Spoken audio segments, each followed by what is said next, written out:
नमस्कार. आज आपण एका अशा स्कॅमबद्दल बोलणार आहोत जो सर्रास आपल्या सगळ्यांच्या घरातल्या लोकांना टार्गेट करतो. हो, मी वीज बिलाच्या SMS घोटाळ्याबद्दल बोलतोय. हा सापळा धोकादायक आहे, पण काळजी करू नका, यातून वाचणं अगदी सोपं आहे. तर मग हा सगळा प्रकार सुरू कसा होतो? सुरुवात होते एका साध्या पण अत्यंत हुशारीने तयार केलेल्या SMS पासून. त्याचा एकच उद्देश असतो, आपल्या मनात भीती आणि गोंधळ निर्माण करणं. जरा विचार करा. अचानक मोबाईलवर एक मेसेज येतो. मेसेजमध्ये लिहिलेलं असतं, तुमचं मागच्या महिन्याचं वीज बिल अपडेट झालेलं नाहीये, त्यामुळे आज रात्री ठीक 9:30 वाजता तुमची लाईट कट होणार आहे. आता असा मेसेज वाचल्यावर कोणालाही धक्का बसेलच, बरोबर ना? आणि मग काय, मनात एकदम गोंधळ उडतो. अरे चा, बिल तर भरलं होतं, मग असं कसं? पण खरंच लाईट गेली तर? ही जी अचानक भीती आणि घाई आपल्या मनात निर्माण होते ना, बरोबर तोच या स्कॅमर्सच्या खेळाचा पहिला डाव असतो. तर सगळ्यात आधी एक गोष्ट डोक्यात पक्की बसवूया. हा मेसेज 100% खोटा असतो. हा वीज विभागाकडून आलेला नसतोच.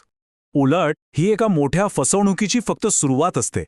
ठीक आहे, मग आता पुढे बघूया की नेमका हा धोका कसा काम करतो. म्हणजे आपल्या मनात भीती निर्माण करून हे घोटाळेबाज त्याचा फायदा कसा उचलतात.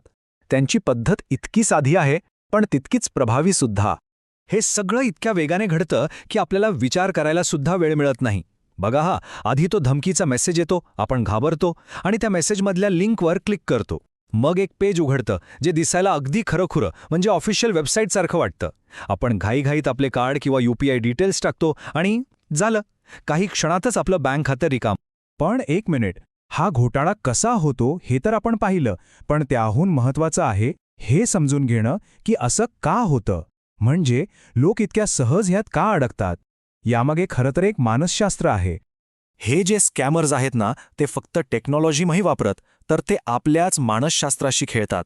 त्यांना माहिती आहे की लाईट जाण्याची भीती आपल्या सगळ्यांनाच वाटते.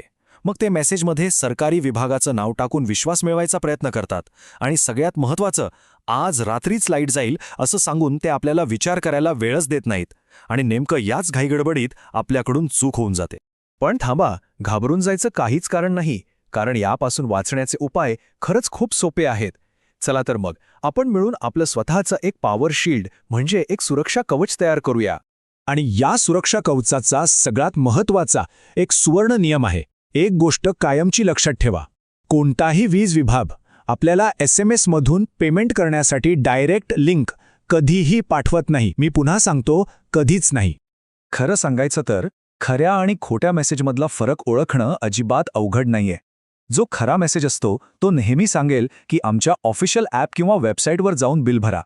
याउलट जो खोटा मेसेज असतो तो तुम्हाला धमकी देईल आणि एका विचित्र अनोळखी लिंकवर क्लिक करायला भाग पाडेल.